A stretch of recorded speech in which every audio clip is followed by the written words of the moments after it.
Um pouco da palavra. É um programa da Igreja Presbiteriana de Miracema em parceria com o canal Sola Escritura. Tiago, servo de Deus e do Senhor Jesus Cristo, as 12 tribos dispersas entre as nações, saudações. Epístola de Tiago, capítulo 1, versículo 1. Graça e paz, meu querido ouvinte. Laços de sangue é um pouco da palavra. Uma coisa interessante a respeito da carta de Tiago é que, enquanto ele estava escrevendo sua epístola, ele nunca nos lembrou que era irmão do Senhor.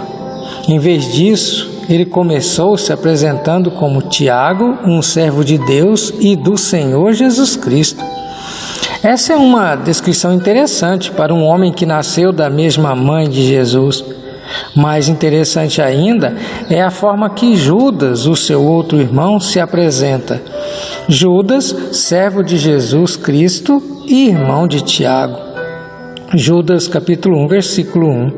Judas é irmão de Tiago, mas é servo de Jesus. E ambos tinham os mesmos laços de sangue. Mas uma coisa é certa, assim como Jesus foi muito bem criado por José e Maria, sua mãe, eles também foram, e não deveríamos ficar surpresos com a atitude dos seus irmãos, tendo em vista que a própria Maria reconhece a sua submissão a Cristo. Em Lucas, capítulo 1, versículos 46 ao 48, Maria disse assim: Minha alma engrandece ao Senhor, e o meu espírito se alegra em Deus, meu Salvador, pois atentou para a humildade da sua serva.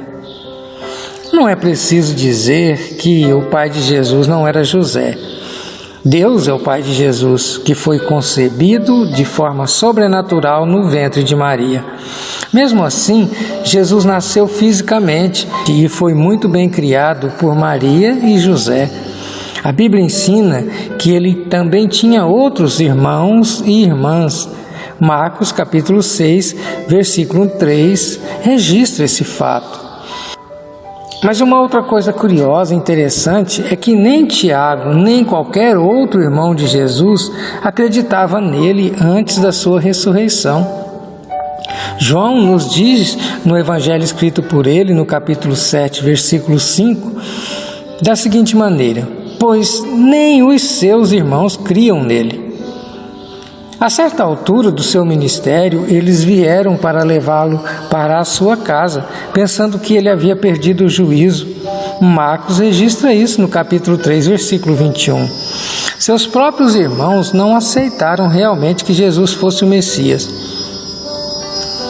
Não muito diferente da maioria dos judeus daquela época, mas diferente da sua mãe, que reconheceu o seu Salvador ainda no seu ventre. O texto que nós lemos em Lucas registra esse fato.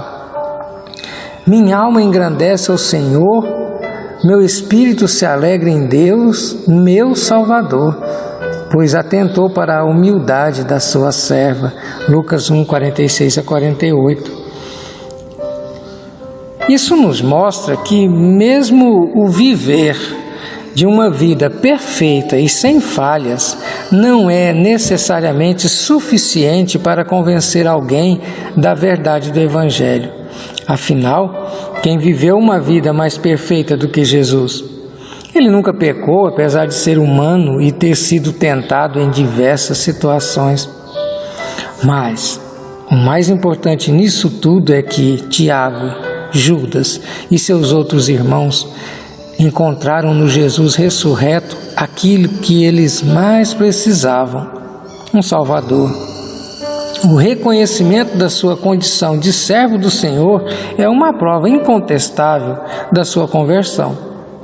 Mais ainda, quando Jesus morreu na cruz do Calvário, ele verteu ali o sangue da nova e eterna aliança. Após esse ato, Jesus adotou um povo para fazer parte da sua família, a família dos filhos de Deus. com um novo laço de sangue. Isso nos leva a pensar sobre a maior necessidade da humanidade hoje, que é reconhecer Jesus como Salvador de suas almas, não se esquecendo que Ele é o Senhor de suas vidas. Pense nisso. Eu quero orar com você. Pai Santo, é importante entendermos, ó Deus, o que o Seu Filho fez quando morreu naquela cruz. Ele veio para salvar a humanidade. Ele veio, ó Deus, para arrebanhar um povo escolhido pelo Senhor para fazer parte de uma única família, a família dos filhos de Deus. Ó Deus, o quanto que a humanidade necessita disso e o quão importante é entendermos isso. Eu te peço, ó Deus, que o Senhor coloque no coração das pessoas que ouvem o Seu Evangelho, para que entendam a mensagem da cruz. E se mesmo a família de Jesus necessitavam de um Salvador, é preciso que nós entendamos, ó Deus, que de fato o Senhor arrebanhou um povo para a sua família, para sermos agora chamados filhos de Deus, como diz a sua palavra. Por isso eu te peço que o Senhor coloque no coração dos ouvintes da Boa Nova, que eles possam, ó Deus, se arrepender dos seus pecados e receber Jesus como o único e suficiente Salvador e Senhor de suas vidas. É no nome dele que eu oro. Amém.